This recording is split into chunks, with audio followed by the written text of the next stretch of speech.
I think at this point, it's okay to say. I think it's okay. I think right now we can say this. I think it's fine now. My Hero Academia has truly reached that level where you can say, no, now it is the new era. And now it is the new part of the big three. Sometimes I be right in your face and hit like Genjutsu in place. That's how it be though. Nothing but great effort just to get a C though. Eyes watching but we never seem to be though. Naruto, One Piece, and Bleach, that era, it is done. And My Hero Academia is here. And with 49 episodes, I could truly say that My Hero is that next big thing. And it has reached the level of greatness where we can say, okay, you know, the big three, it had its name. It had what it was. My Hero is here now, baby, because episode 49, I've been waiting for a while to see this animated. And I ain't gonna lie, they did a phenomenal, oh my god, I was a teary mess. I ain't gonna lie, I was a teary mess with this episode of My Hero because everything from the execution, all the details, it was absolutely phenomenal. The fight between All For One and All Might. All Might's being crippled down to his shrunken form, not being able to do much. All For One talking a bunch of, you know, like really getting under his skin. And that's what made this fight even more personable. Because if it was just like, you know, he's a criminal, he just robbed the bank and, you know, he's strong, you wouldn't care, whatever. The fact that they have this history together, the fact that he knows what really makes All Might go off the deep end is what made it that much more incredible. The flashbacks that they added in, that they were very small, but they were not anything that we knew. It was giving us new information, flashbacks of All Might's origin, of his sensei, and just, oh man, talking about it is giving me goosebumps right now, I'm not gonna lie.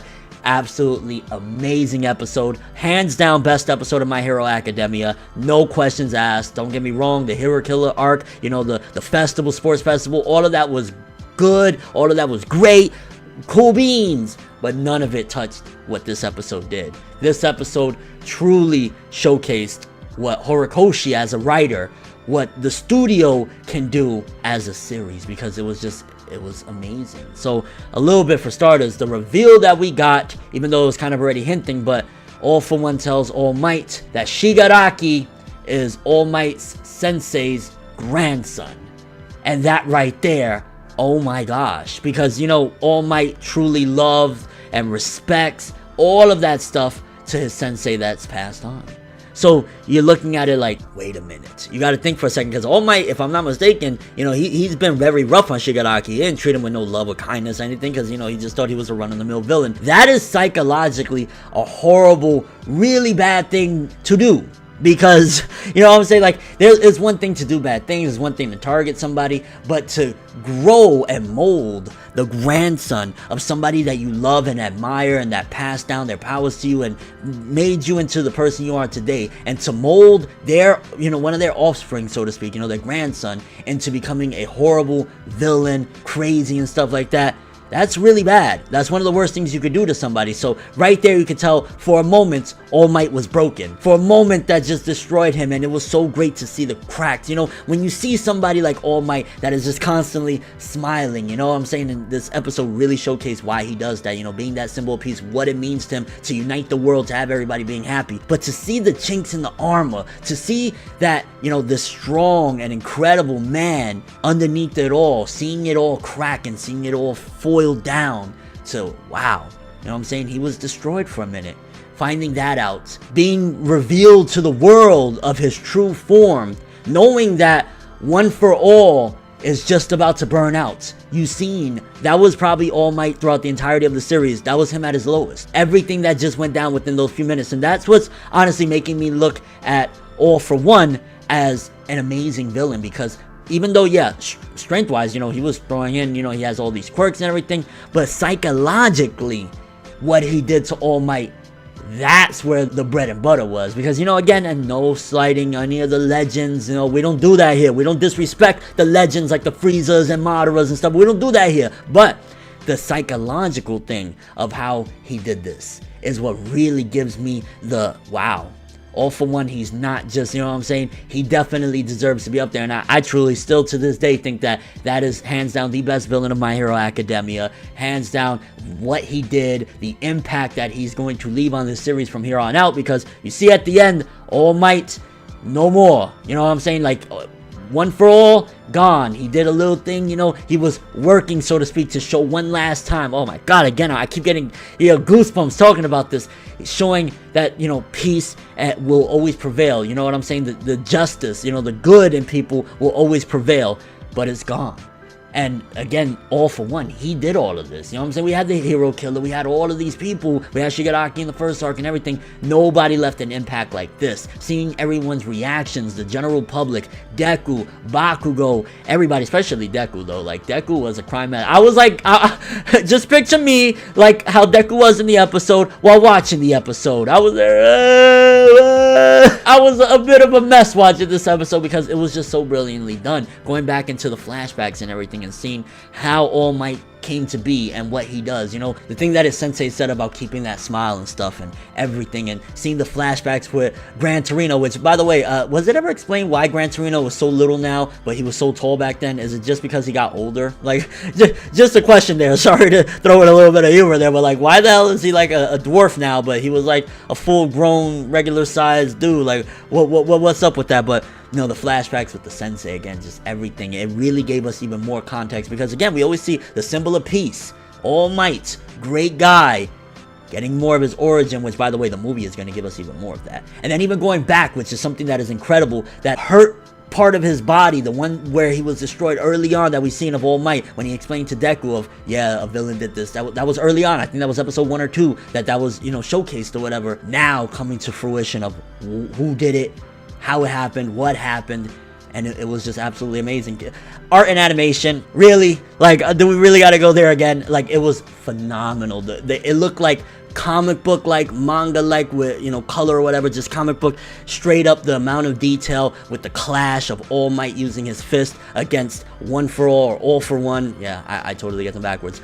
All For One using his powers in the clash. It was phenomenal. The art was just superb. The animation, anybody that says, oh, it wasn't, no, stop it. That was absolutely breathtaking. Like, I truly think that they know My Hero Academia has the potential to be that, and that's why they're treating it as such and giving it such an incredible treatment of.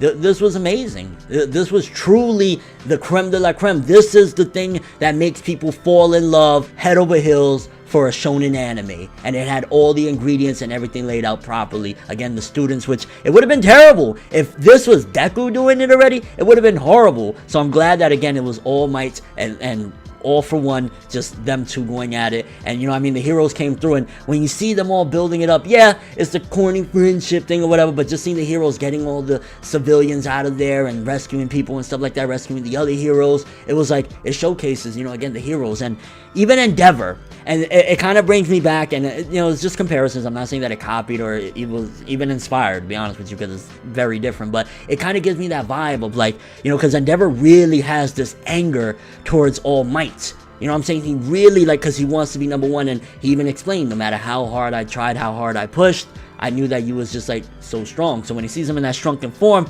he's like, yo, what is this, bro? Show him why you're number one. Show him why it's so hard for me to be number one. It kind of reminded me of, like, Kuwabara in the beginning of Yu Yu Hakusho. Anybody seen Yu Yu Hakusho? Go watch it if you haven't. It's incredible. One of the greatest series of all time. Yusuke, the main character, is dead. And Kuwabara and him, they were rivals. They used to fight, like they had like these little school gangs or whatever, and they would fight all the time. But even though he fought him, he had this respect because he could always whip his ass. Kuwabara could do his thing in the streets, but he could never take out Yusuke. He couldn't take out Urameshi. And he went to the funeral and he tried to hit the picture, and he starts crying and says, "You were supposed to be here for me." That's the vibe, which, coincidentally enough, All Might and Kuwabara share the same voice actor, Chris Sabat, which, by the way, I did watch this in English dub. Chris Sabat, if you happen to stumble upon this video, yo, praise, praise, praise, bro. You did a phenomenal job. I love it when you can do those, because Chris Sabat, you know, he'll do a lot of the macho voices or whatever, but when he does the emotional parts, he knows how to do them well. That's where all these years of experience, what is it, like 22 years this dude has been doing, started with Dragon Ball back in the day, that's where the experience is shown beautifully. Chris Abbott, praise, bro. You did a phenomenal job if you happen to see this video. I doubt you will, but if you did, yo, you're incredible, okay? Just phenomenal performances. If you are avoiding the dub for whatever reason, don't. It's really good. It's great. If you like to watch dub anime, you will enjoy it. So just a heads up there. But honestly, this episode, it was just, again, I can't stress how freaking amazing it was. Of course, that send-off of the end, which, to be honest with you, when All Might did the, you know what I'm saying, you're up next type of deal, and he was like, you know what I'm saying, passing the torch to Deku, I felt as though, you know, of course, in context of the series, he truly was talking to Deku that, yo, it's your turn now. You know what I'm saying? It's your turn. He wasn't talking to the villains, whatever. But I just felt truly, what I started this video off with, that's pretty much like My Hero Academia. It's your turn now. You know what I'm saying? Like, for the shonen, the king of shonen, like, excluding One Piece, because One Piece is that anomaly or whatever. But as far as, like, you know, the Narutos and the Dragon Balls and all that shit, My Hero, it's your turn now. You guys, you have the throne right now. My Hero Academia truly showed that Black Clover, Seven Deadly Sins, whatever shonen you throw at it, nah, right now, My Hero Academia it's the king.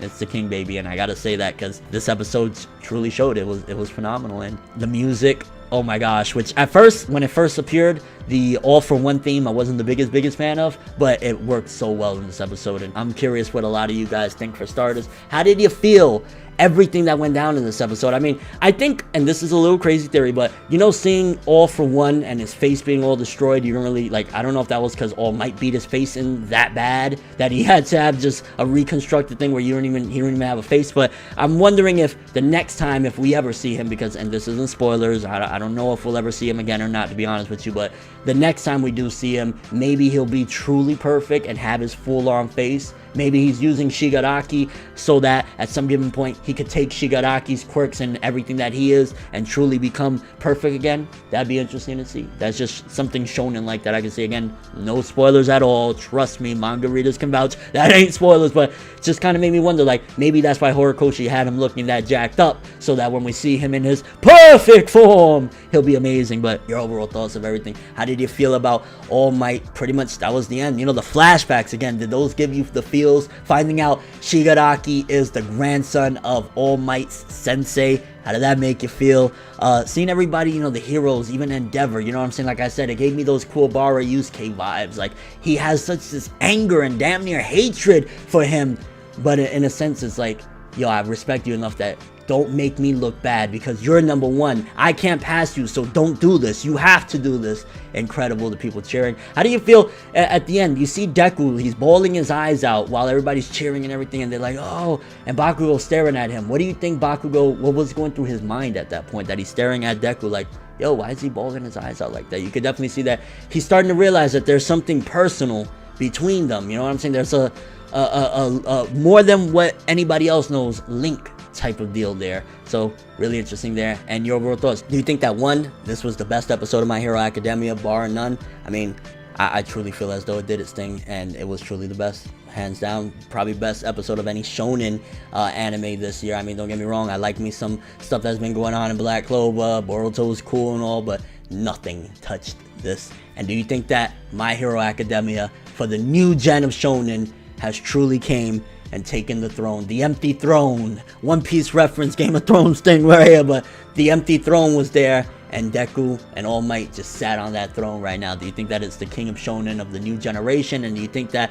it's truly reached that level of the big three? I know some people say, oh, I did it in the sports festival. Nothing had that impact like what episode 49 had. Nothing, bar none. And your overall thoughts?